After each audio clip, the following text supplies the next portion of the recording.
السلام علیکم ګرانو اوفګو اوریدونکو د आवाज د ریډیو پاکستان د خارجو چانل څنګه زم تاسو قربا شیراز احمد شیرازي تاسو اوري پروګرام زران مستوري چې د کوم پروډوسر دی محمد امین بنگش او تکنیکی مرستيال دی فرحان علي ګرانو اوفګو اوریدونکو په پروګرام زران مستوري کې موږ تاسو په وړاندې د پښتو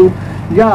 د پښتو ادب یا د پښتني سیمې هغه زران مستوري راولو کوم چې په خپل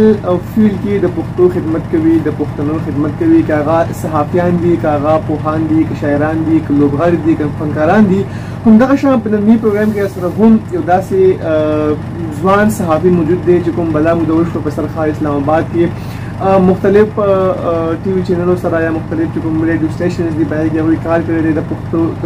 پښتنو خدمت کړی دی او دغه لړۍ چې کوم دا هغه دوام لري زما مراد جناب گوهر محسوس سے ما سره نن پروګرام کې موجود دی هغوی سره به د هغوی زندګۍ په هکله د هغوی فیلډ په هکله د هغوی تعلیمي بیکګراؤنډ په هکله په ننني پروګرام کې خبرې کوو. السلام علیکم گوهر صاحب. وعلیکم السلام شیراز ډیره مننه ستاسو جهان مننه چې موږ له وخت راکو ریډیو پاکستان له وخت راکو دا دوی چې کوم ځای کې پیدا شوي کله پیدا شوي بیا تعلیمي سفر چې کوم دی هغه آغاز مو چرته وکړو. شیراز ډیره مننه زما تعلق د جنوبي وزیرستان سره دی محسوب قبیله سره مې تعلق دی او جنوبي وزیرستان تحصیل لده ورته وایي چې زه وایم د دنیا په ښایسته علاقو کې ده دا زمونږ علاقه ده کلی نامه مې سیږه ده او بنیادي تعلیم ما د جنوبي وزیرستان تحصیل لده نه حاصل کړلو څنګه لکه مونږ اورو اکثر چې په ټاټ باندې به مو سبق ویلو په مځکې به ناست وو او یقینا په هغې انداز کې مو تعلیم حاصل کړلو هغې نه پس 2-3 کاله د ټانک سره نږدې یو جوخته علاقه ده ګومل ورته وایي په هغې کې مې بیا څه سبق وویلو بیا رالمه میټرک مې د ډي آی خان نه وکړلو او تر BA پورې بیا ډي آی خان ګورنمنټ ډیګري کالج نمبر 1 ډي آی خان کې مې BA وکړله. هغې نه پس دې سوچ کې وم چې یار داسې ځای ته لاړ شم چې بیخي زما دپاره نوې دنیا وي نو ملتان ته رالم ماسټر دپاره ملتان کې بهاءالدین ځفی یونیورسټۍ کې ما پولیټیکل ساینس کې ماسټر وکړلو او هغې نه پس بیا اسلام آباد ته رالم د صحافت دپاره او د جرنالیزم دپاره نو تقریبا 2008 کې زه رالم اسلام آباد ته تر اوسه پورې مې د مختلفو ادارو سره کار وکړو نن سبا د چینل 24 ورته وایي کېږي هغې سره زه ریپورټر کار کوم د هغې نه علاوه نور مختلف فارن میډیا سره یا دلته نورو میډیا سره ایز ا فریلانسر او انویسټیګیټیو جرنالیزم باندې کار کوم او په دې منځ کې ما ته یو کال مکمله وشوه امریکن یو سکالرشپ او CCI کلچرل ایکسچینج پروګرام په هغې کې مې ما ملټي میډیا جرنالیزم یو کال ډیپلوما وکړله او ژوند دی روان دی سفر مخکې بوځو. تاسو څنګه خبره وکړه چې وزیرستان نو وزیرستان ظاهره خبره ده چې ډېره پاتې سیمه ده هغه وخت کې قبایلو هغه ځای کې ایجوکیشن حاصلول بیا هغې نه مطلب دومره په سختو حالاتو کې ایجوکیشن حاصلول کومې ستونزې تاسو ته مخې ته راغلي کوم مسایل ته راغلي وو؟ یقینا شیراز که زه دا وګورم که نه چې زموږ هلته د تعلیم چې کوم معیار یا کوم انداز و زموږ په ټاټ باندې به مو سبق ویلو د استاد به زموږ ټیچر به یو کورسۍ وه هغه به مو کوشش کولو چېرته هلته مقامي داسې یو نیم دوکان به و په هغې کې به یخې وه او د حاضرۍ لګول اټینډنس دپاره به رجسټر و نو په دې کې به اکثر دا و چې ټیچران به کوم راغلي وو هغه ته به فیسیلیټیز نه وو د حکومت د طرف نه ملو شوي نو اکثر به دوی چای پخولو یا به ډوډۍ پخوله نو موږ ته به ویل دا په وزیرستان کې یو عام ټرینډ و په هغه ورځو کې د کور نه به په هفته کې یو ورځ مونږ لرګي راوړل چې هغه استادانو به بیا پې اور بلولو او چای مړۍ به سره پې پخوله راپخوله او دې نه علاوه باران به وشو نو خوړې دي په غرونو کې زموږ وزیرستان کې ټول غرونه دي نو هغې کې به په خوړو کې تګ راتګ و باران به و او غرونو باندې به تګ راتګ و نه د ترانسپورټ داسې څه فیسیلیټیز و نن سبا لکه اکثر مونږ ګورو چې مطلب ماشومان چې سهار پاسېږي بستې ورته تیارې وي نشتې ورته تیارې وي زموږ په علاقو کې په هغه وخت کې دا کانسیپټ هم نه و بس خو هلک دی کله کله که پاتې هم شولې د سکول نه نو وی شو هېڅ خبره به نه وه دونه زیات سټریس به په دې څیزونو نه ورکړېدل شو دې سره سره زمونږ د ټیوشن کنسپټ نه و بس سکول ته به رالو چې څه به مو سکول کې استاد راته وویل بېګا کښېناستو ومو ویلو که نه وي خو دا به و چې کوم کسان به داسې انتوزیاسټیک وو د سبق حوالې سره پړایي حوالې سره نو کم از کم کوشش به کولو د خوشخطۍ به زمونږ په ټایم کې مطلب زمونږ ټایم مطلب زه دونه ستر عمر خو نه یم 1982 زما برث دی 1982 خو بیا هم زه وایم چې زمونږ علاقې ډېرې وروستو پاتې وې او ایون اوس هم داسې نه ده چې هلته ترقۍ دي اوس هم ډېر زیات مشکلات او ستونزې دي نو په هغه ټیم کې به که باران وشو نو بس چېرته به د ونو خوا کې ولاړو چې څونه پورې به باران نه ولاړ یا به د باراني اوبه راغللې څوک ورته سیلاب وایي څوک ورته نیز وایي څوک ورته څه د کوم د باران اوبه وي نو په ګنټو به ورته ولاړو چې هغه به کمې شوې بیا به مونږ پرې پوره کېدلو او دې نه علاوه تختې به وې تختې باندې به مو خوشخطي کوله او استاد به سبق راکړلو هغه به مو پې لیکلو دا ټیوشن کنسپټ شو یا مطلب په ګاډي کې ماشومان سکول ته وړل شول دې سره سره مطلب نور داسې فیسیلیټیز دا څیزونه زمونږ په وخت کې نه وو زمونږ په وخت نه مراد چې زمونږ په علاقو کې نه وو نور خو په پاکستان کې په مختلفو علاقو کې به وي یقینا که زه په هغه حساب سره اوس ورته وګورم نو زما ماشومان کېدای شي هغه داسې سبق ونه وایي ژوند تېر نه کړي ځکه چې نن سبا چې کوم سهولیات راغلي دي کوم اسانۍ راغلي دي په هغه ټیم کې په یقینا ډېر مشکلات او په هر څیز کې به د خپل قدم اخیستو یا به مور پلار ډنډه درته اخیستې وه د معاشرې یا د سوسایټۍ کې دا یو ټرینډ نه و دا یو سټایل نه و چې تا ته به د سبق ترغیب درکولو یا به انکریج کولې دا څیزونه بیخي ډېر کم بس د سکول نه به واپس لاړو ډوډۍ موډۍ به وخوړله مور به په زوره باندې سلمان نه سمرېږم بارو ځه بیا لمبولو ته لاړ شه بیا چېرته مځکې ته لاړ شه فوټبال دی کرکټ دی والیبال دی دا څیزونه به او چې کوم د سبق طرف ته به انکریجمنټ و هغه زموږ په معاشرو کې داسې لیول باندې نه و نه داسې کمپټیشن و نه داسې مقابلې وې بس دا د خدای یو خصوصي مهرباني وه د استادانو برکت و د مور د پلار خاص کر زه خپل پلار ډېر زیات سپورټ کړی یم ایون چې زه یونیورسټي ته راتلم نو ما ورته ویل چې زه کوم ځای ته لاړ شم او څه ووایم نو دوی راته ویل چې بچو ستا ژوند دی چې خپل چېرته ویلی شي څه هم ویلی شي زما دا لیمیټ دی فاینانشل زه درته په میاشت باندې دونه خرچه درکولی شي او په دې خرچې کې چې خدای کوي په دنیا کې کوم ځای کې ویلی شي څه هم ویلی شي هغه ووایه او دې نه مخکې ایون زه چې ماشوم وم نو والد صاحب اکثر په خپل کور کې ماښام کېنولم او چې کېنولم نو هلته بیا مطلب کله تقریر را باندې کولو کله بیا راته ویل چې زمونه وګډېږه اتڼ وکړه یا بل څیز زما چې کوم خفیه زما هیډن کریجز هغه بیا را بهر کول نو په دې حوالې سره یقینا والد صاحب زه ډېر غټ سپورټ کړی یم ډېر غټ انکریج کړی یم زما دپاره که آیډیل په دې سلسلې کې پاتې شي نو زما والد صاحب دی هغې نه علاوه استادانو په خاطر ساتلی دي خو زه وایم چې ما ته کومه لار پلار ښودلې ده په الفاظو کې په اشارو کې په مختلف پوینټس کې هغه زما دپاره ډېر غټ یو پوینټ یو انکریجینګ پوینټس دی چې زه نن الحمدلله اسلام آباد کې ناست یم او ما خو پرون هم درته ویل چې زه دونه غټ صحافي خو نه یم خو کېدای شي ډېر خلک دا وایي چې مطلب زه ښه کار کوم یا نه ښه کار کړی دی ستاسو کار باید چې چانپټ نه دی او زموږ لپاره تاسو یو رول ماډل یې یو مشرګا یې څنګه تاسو چې اول نه ستاسو وزیرستان بیا هغې نه بعد ګومل بیا ډیای خان بیا هغې نه بعد تاسو لاړئ بهاوالدین زکریا یونیورسټي ته نو ظاهره خبره چې کله د پښتون معاشرې نه یو سټوډنټ لاړ شي داسې بل معاشرې ته تاسو څنګه چې د ډیای خان یا د ګومل لاړئ تاسو بهاوالدین زکریا ته هلته هغه ماحول چینج شو دغه انوایرمنټ سره ځان څنګه یوز کړو شیراز زه به دا یو حقیقت بیان کړم چې زه کله د ډیای خان نه ملتان ته رالم په ډیای خان کې به زمونږ 2002-3 کې زمونږ به ټرایبل سټوډنټس ارګنایزیشن و نو هغې زه نایب صدر وم او په هغې کې مونږ ډېر اکټیو پاتې کېدلو بینګ ټرایبل سټوډنټس او د ټرایبل سټوډنټس د رایټس دپاره به مو کوشش کولو د دوی د سوشلایزیشن دپاره به مو کوشش کولو نو چونکې هلته زما ټول اټک بیټک مجلس حساب کتاب دا ټول زموږ د پښتنو خاص کر د ټرایبل سټوډنټس سره و نو زموږ د ټرایبل خپل یو انداز دی د سڼو مو یو انداز دی د خبرو مو انداز دی د ډریسینګ مو انداز دی زه چې کله ملتان باودین زکه یونیورسيټي ته رالم نو هلته زموږ فرست ډے باندې زموږ ټیچر یو پروفارما راکړه ویلې چې په دې باندې تاسو ټول خپل اټینډنس ولګوئ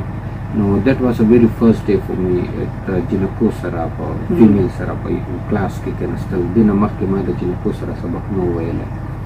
نو یقینا داسې مطلب زړه به مې داسې رپېدو شانتې مطلب داسې عجیبه شانتې دنیا وه زما دپاره نو هغه پروفارما باندې چونکې زه ما نه چې مخکې کوم کسان ناست وو هغه دستخطونه کول چې ما ته د پروفارما را رسېده نو په هغې باندې بل چا دستخط کړی و نو چې کله کلاس ختم شو ټیچر ویل چې پروفارما ما ویل چې سرجي زما په ځای کې چا بل ساین کړی دی اټینډنس لګولی دی نو هغه مو چې وکتله زمونږ یو کلاس فیلو وه جنۍ وه نو هغې چونکې ماحول کې داسې رستر شوي وو مونږ دا ماحول نه و لیدلی نو ویری بولډ شي واز نو ویلي چې څه داسې خبرې وکړي چې مطلب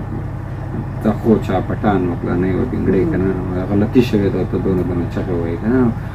زما زړه داسې رپېدو ما ویل یا خدای پاکه دا څه وشول بلا وشوله نو هغې نه پس تقریبا دویمې درېمې ورځ باندې په لان کې ولاړم زموږ یو فیمیل کلاس فیلو راله هغه دا خلک ډېر زیات سوشل وي په دې څیزونو کې ویل اسلام علیکم او دا زما زړه کول ډک ما ویل دا څه وشول جنۍ درته سلام وکړلو نو زموږ ډریسینګ حوالې سره مطلب پانچې به مسترې وې او خط پړتوب کې به راتلو که نه هلته اکثر هلکان جینز پینټ شرټ په دې څیزونو کې راتلل نو دا څیزونه یقینا زما دپاره ډېر زیات عجیبه شانتې څیزونه وو ځکه چې زه په کومې سوسایټۍ کې زموږ کوم یو هلته ناسته پاسته وه دلته چې رالم بیخي زما دپاره دنیا بدله وه جنکۍ دي هلکان دي او هلک جنۍ سره ولاړ دي ډسکشن هم کوي په کلاس کې بحث هم کېږي او ما داسې یو ګیدرینګ نه و کتلی چې په هغې کې جنۍ د هلک سره یو ارګومنټ کوي او هغه ورته وایي چې نه ته غلط دی او زه په خبرې باندې سیخه یم دا څیزونه ډېر زیات زما دپاره مطلب ډفرنټ و او ما به کوشش کولو چې زه لږ زده کړم دا څیزونه نو یقینا په دې بنیاد باندې که زه ورته وګورم زما دپاره ډېر غټ تبدیلی وي د پتلون اغوستل یا د پینټ اغوستل that was very new experience for me نو هغه ته به چې ما سوچ کولو نو اکثر د هر څیز خپل یو انداز وي د پینټ اغوستل دي او بیا شرټ یا ټای مای دی که نه نو په دې څیزونو باندې زه نه پوهېدلم نو ورو په دې څیزونو باندې ځان پوهولو بیا الحمدلله یو داسې وخت راغو په یونیورسټۍ کې دننه چې زمونږ په یونیورسټي کې به چېرته داسې سوشل ګیدرینګ کېدلو یونیورسټۍ په سطح باندې به بهر چېرته فنکشن کېدو او الله د زما د استادانو زما د کلاس فیلو او د ډپارټمنټس فیلو عزت وکړي ما ته ډېر مقام راکړی دی هغې ځای نه ما ته یو انکریجمنټ میلو شو چې آی کین ډو ایچ اینډ ایوریثینګ ان د ورلډ نو بس هغه ورځې وي یونیورسټۍ نه پس ما ته بیا داسې ښکارېده چې د غونډه دنیا زما ده ځکه چې شاید دغه یو څیز و چې ما انټرټین کړی نه و د فیمیل سره وخت سات تېرونه د ایجوکیشن کې زده کړه کېدنه بس چې دا څیز مې وکتلو نو هغې نه پس په یونیورسټي کې بیا الحمدلله زه وایم چې اکثر به داسې څیزونه وو چې هغې کې به زما شاملول د یونیورسټۍ فیکلټۍ د طرف نه هغه که سپورټس ورته ووایې سوشل ایونټس ورته ووایې نو بیا الحمدلله هغې نه پس ما ته چې خدای کوم انکریجمنټ راکړلو او تر اوسه پورې خدای پرې روان کړی یم پولیټیکل ساینس تاسو وایي چې ما اډمیشن واخیستو په یونیورسټي کې او هغې نه پس راغلی میډیا ته دغه سفر مو څنګه لکه پولیټیکل ساینس مو پرېښودو میډیا فیلډ ته راغلی دا سټارټ کې مطلب تاسو پولیټیکل ساینس ته بای چانس تللي وئ که نه خوښ مو او بیا هغې نه پس میډیا څنګه راغلی پولیټیکل ساینس خو ما چونکې میټریک زه چې رالم په میټریک کې ما ساینس کې نه و کړلو زمونږ اکثر د خلکو د والدین خاص کر خواهش وي چې زوی مې انجینیر جوړ شي یا مې ډاکټر جوړ شي ما مور پلار ما ته چېرته نه ویلي چې ته انجینیر جوړ شه یا ډاکټر جوړ شه بس ښه انسان جوړېږه او ښه سبق وایه او دیټس اټ نو ما میټریک کې چونکې ساینس ویلی نه نو چې میټریک مې پاس کړلو فرسټ ایئر ته رالم نو ما بلیو می ما ته نه پته لګېدله خو بس سبجیکټ دی یو نه پوښتنه وکړه بل نه پوښتنه وکړه په دې پوښتنه کې چا سیوکس راته وښیلو ما ته بیخي اړو پته نه وه چې سیوکس څه ته وایي بهرحال سیوکس ایز ا سبجیکټ مې واخیستلو بیا مې چې اف ای وکړله اف ای نه پس بیا سبجیکټ اخیستلو نو په هغې کې بی ای کې ما یو پولیټیکل ساینس سبجیکټ چوز کړلو نو چې کله مې بی ای وکړله نو دې ټایم پورې ما ته اندازه ولګېدله چې یس دیس از د سبجیکټ آی کین نو هغې نه پس بیا ماسټر کې مې هم ځکه پولیټیکل ساینس چوز کړلو بیا چې دلته اسلام آباد ته رالمه چونکې زمونږ د علاقو هغه د خلکو پر چې کوم یو ګرومینګ کېږي یا د دوی چې کوم یو مونږ لار ورته ښیو هغه څیزونه دونه زیات په سوسایټۍ کې نه وي ماسټر نه پس ما ته څه داسې پریشاني وه چې اوس به څه کوم چېرته به ځم نو دلته زه اسلام آباد کې یو ملګري راته کوک کمپنۍ کې جاب ښیلی و ویلي چې دلته به مارکیټینګ جاب دی چې رالمه په هغې کې جګړه سره وشوله هغه زما جاب ونه شو نو زمونږ یو بل ملګری دی د علاقې دی هغه میډیا کې دی هغه راته وویل چې ته دلته راشه آی این پي نیوز ایجنسي کې ما خبره درته کړې ده ما ته 3 میاشتې پس پته ولګېدله چې دا خو زه په انټرنشپ باندې لګولی یم او د میډیا سره زما یو اټیچمنټ فرام ویری بګنینګ لایک زه چې کله ماشوم وم په وزیرستان کې به زمونږ هلته نوره میډیا نه وه یا به ریډیو پاکستان یا څه انډین چینلز وو هغې ټرانسمیشنز به راتلل یا به بی بي سي وه نو بی بي سي د سیربین کې چې څونه هم د مشران دي د هغوی پروګرامونه به بیګا بابا اورېدل کټ کې به ناست وو موږ به ټول ورته ناست وو نو هغه بی بي سي پروګرامونه به چې کله ما اورېدل سیلاب مسعود زموږ ډېر مشر صحافي او شفیع جمیناکي او نور دا کسانو ریپورټونه به مې اورېدل نو د میډیا سره زما یو شوق و یو خوند یې راکولو دلته چې څنګه ما ته موقع میلاو شوه نو ما بل پرې سوچ ونه کړو ډایرکټ لاړم نو بیا دا د خدای شکر و اسلام آباد پته نشته دا خبره کول پکار دي که نه زه چې راغلی وم نو مور مې پیسې راکولې چې اسلام آباد ته راتلم آی تھنک 5,500 روپۍ مې د مور سره پرتې وې والد صاحب مې اکاؤنټ نو اکاؤنټونه خو سره رالو کلي طرف ته نو مور مې نیمې پیسې ما ته راکړې ویلې چې زمانه په د نیمې باندې په مور ګزاره وکړو ما ویل چې ټیک ته مور نو دلته چې رالم 2,500 روپۍ هغې حساب سره خو ډېر غټ څیز و خو اسلام آباد لحاظ سره هغه تقریبا ما ته 20-25 ورځو کې راختمې شوې او زه ډېر زیات دې څیز پریشان کړی و خو خدای د عزت وساتي زموږ یو بل ملګري و هغوی ته به چا ویلي و اندازه به ورته لګېدلي څه چل به وي څه 1,500 هغه راپسې راولېږلې نو دلته ملګرو ډېر سپورټ کړم نو 3 میاشتې پس چې زما په آی این پي نیوز ایجنسي کې کله سیلري شروع شوه 3,500 زما سیلري وه یقین سره ومنه چې داسې یو ځای ته ورته لاړم زه وم چې 3 ځله به مې شمار کړي وي بسم الله الرحمن الرحیم 1 2 3 نو بیا د خدای شکر و چې هغې نه 2 میاشت پس بیا نیشنل انټرنشپ پروګرام و په هغې کې مې انټرنشپ وشولو نو 10,000 به د هغې نه راتللې بیا داسې 2 میاشتې پس زما د نیوز ایجنسۍ سیلري هم سیوا شوله نو لایک 18-20,000 هغه ټیم کې ډېر څیز و نو ما به ایون کور ته هم پکې لیږل شروع کړو والد صاحب مې ریټایر شو نو زما وروڼه زما خویندې او ماشومان ټول حساب کتاب برډن را باندې زیات شو ډبل جاب او ټریپل جاب 3 ځایونو کې به مې کار کولو د خوب ټایم به هم نه میلاوېدو دا کرتے کرتے بیا ریډیو براډکاسټینګ سره هم اټیچ پاتې شوم هغې نه پس بیا د امریکې سکالرشپ موقع راته جوړه شوله او فارن میډیا سره مې هم په دې دوران کې کار کولو او بس چې د واپس رالم امریکې نه نو بیا الکترونیک میډیا ته رالم اب تک ټي وي مې جوین کړو بیا هغې نه پس 24 چینل مې جوین کړو نو بس ورسره خپل ایز انویسټیګیټیو ریسرچر هم کار کوم او کوشش مې وي چې مطلب څونه هم نیو کمرز راځي ډېر ځایونو کې راته مشکلات راشي خو زه وایم چې یار لیټ سپورټ دیم ځکه چې مشکلې ورځې ما خپلې لیدلې دي نن الحمدلله دې ځای ته رسېدلي یو راغلي یو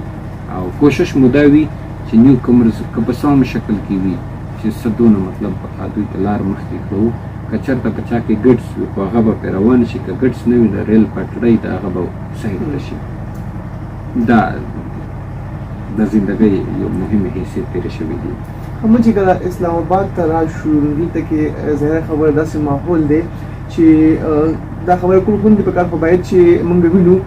वो چې پټان ہے سایډ پہ کرے پښتنو سے قسم لغت تفریق کیږي کنه تاسو چې باید په دې فیلډ کې ډېر غټ نوم جوړ کړی دی تاسو ته هم دغه شانته کې لساني تفریق دغه شانته چې کوم پرستی کیږي تاسو هم دغه شانته ستونزې مخ راغله. شیراز په دې کې شک نشته دی. دا یو زه وایم چې فطرتي خبره هم ده. موږ دلته پښتون جرنالست اسوسییشن جوړ کړی دی امو وکه په دې بنیاد باندې جوړ کړی دی. سوال به روان دغه و چې هغې ضرورت تاسو ته پېښ شوی نو دلته لکه ما څنګه خبره درته وکړله چې دلته چې رالمه که نه نو زما صرف په اسلام آباد کې 2 کسه پېژندلو په کار دا وه چې زما چېرته چا دا کتلی چې یار دا هارډ ورکینګ کس دی نو ورکې کا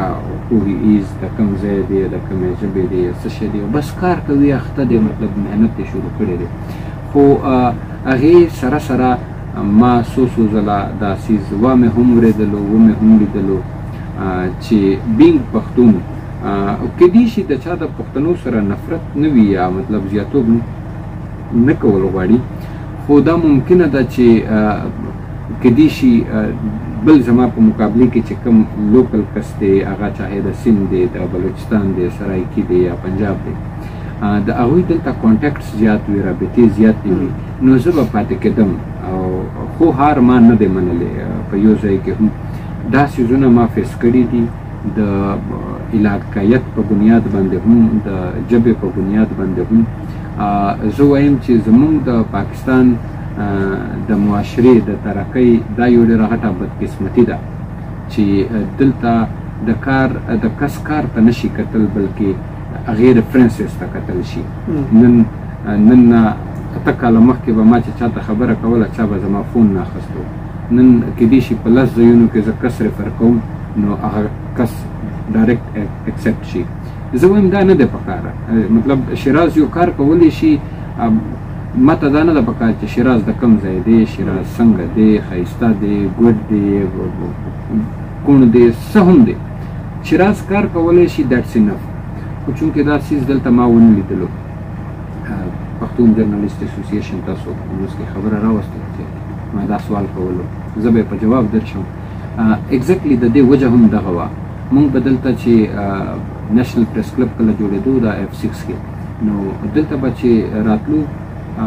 ټول د دوی لیډرشپ به چې وو په دې کې به نان پښتنو څو پښتنو خو ایم سو سوري زه به ډېر په معذرت سره دا خبره وکړم چې هغه بیخي د ځان د مقصد وال کسانو که نه هغه هسې به یو لیبل ځان پورې لګولی وو. دلته به چې پریس کلب ته رالو نو د پریس کلب کې به داسې محسوس کېدله چې چېرته موږ ډېر داسې اناینګ ځای ته راغلي یو مطلب یو پردي ځای ته راغلي یو او په مختلفو ادارو کې به مطلب زموږ کسان به رالل دلته به مطلب څوک به فریش ګریجویټ و هلکان به و جنکۍ به وې د چا دپاره به موقع نه جوړېدله هغه یو تیتر بیتر ماحول به جوړ و کله به یو ریفرنس دپاره وویل چې یار فلانې دی فلانې دی نو د دې څیزونو دپاره ما خپله ضروري دا ګڼله چې یو داسې زمونږ یونټي پکار ده یو داسې غونډه پکار ده چې هغې کې د چا سره تعصب نه وي څوک ښه دی څوک بد دی په دې باندې مونږ بلیو نه ساتو خو په دې باندې به یقین ساتو چې شیراز نیو کم راغې اټلیسټ دته وښایي چې یار دلته په اسلام آباد کې کومې چینلې دي دفترونه په کوم ځای کې دي ته کار څنګه کولی شي څنګه کول پکار دی ها شیراز دلته دا زما پېژندګلو دی ته ورشه کیدای شي څه طریقه ورسره جوړه شي اټلیسټ هغه انټرنشپ ورسره شروع شي نو دا هم ډېره غټه خبره ده. نو الحمدلله نن زه ګورم زه محسوسوم چې زمونږ په دې کوشش په وجه باندې ډېر داسې هلکان او جنکۍ دي چې ډېر په بولډ انداز کې را روان دي او په میډیا کې را ان شول مختلفو ادارو سره کار شروع کړلو او پریس کلب ته چې راځي ښه په ډاډه باندې راځي او په پریس کلب کې هم د دوی مطلب یو شناخت جوړ شو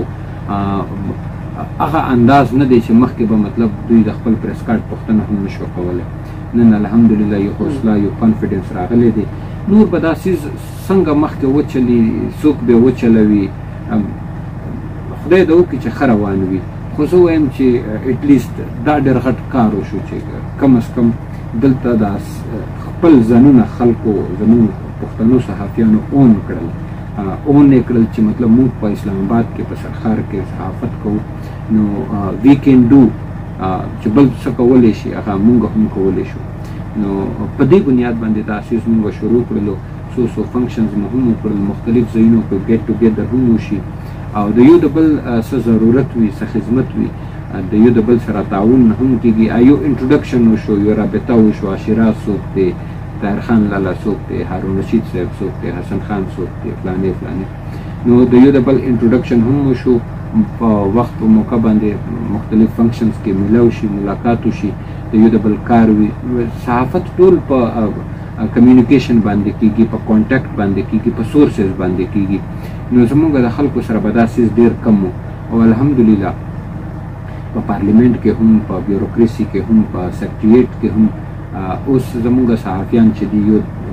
د بل سره کانټیکټ جوړوي سورسز جوړوي رابطې کوي د هغې په بنیاد باندې راځي خبرونه راوچتېږي او بل زموږ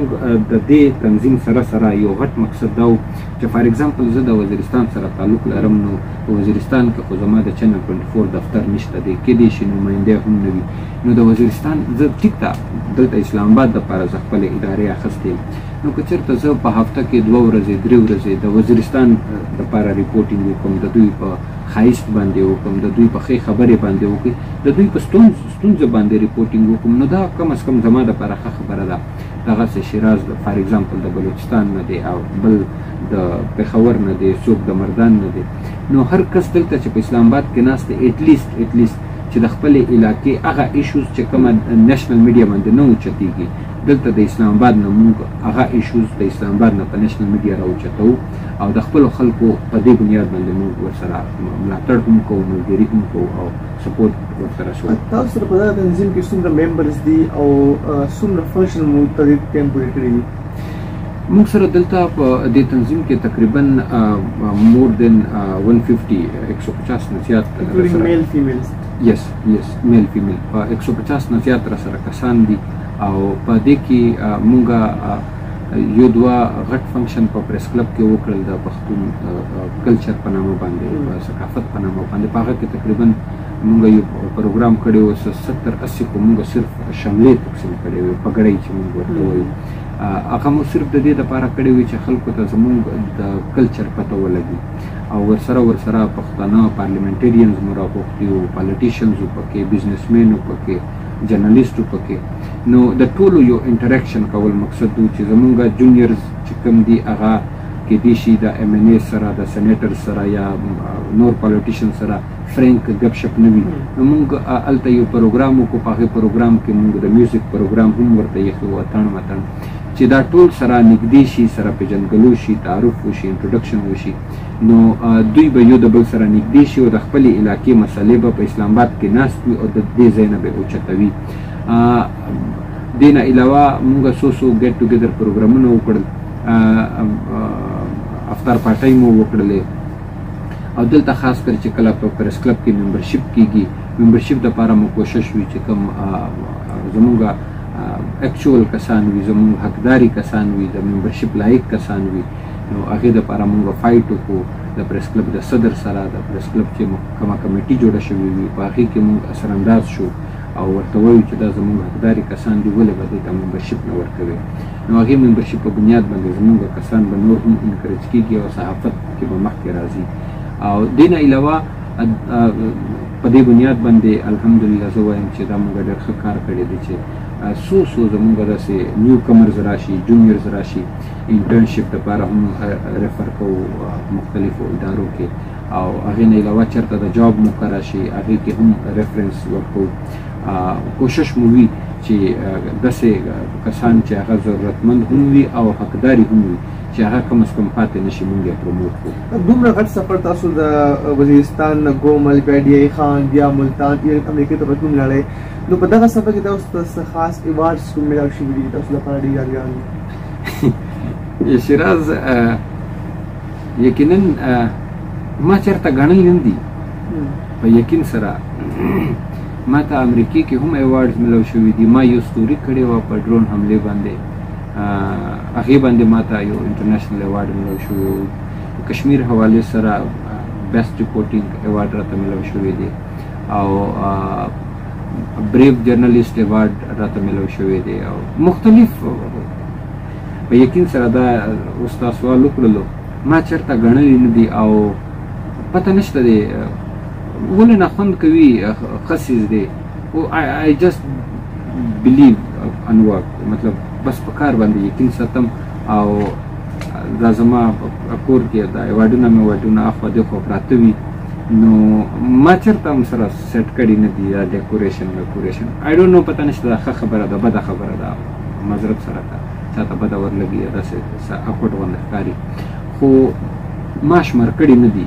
الله فضل کرم دی، ډېر ایوارډونه مې اخیستي دي په پاکستان لیول باندې هم په انټرنیشنل لیول باندې هم، خو ما چېرته شمار کړي نه دي. سرټیفیکیټس مې هم ډېر اخیستي دي او مختلف ټریننګس کې مې هم حصه اخیستې ده، مختلف ایز اے ټرینر مې هم کار کړی دی، مختلف کسان مې ټرین کړي هم دي، خو مخکې پې روان یم شماره مې نه ده کړې. الله په اخره کې به ځوانانو ته یا ځوان چې کوم صحافیان دي هغوی ته به څه پیغام ورکول غواړئ؟ یو ینګسټر چې راشي یا چې فرېش ګریجویټ راشي دې فیلډ ته هغه څنګه ګوهر محسود جوړېدی شي؟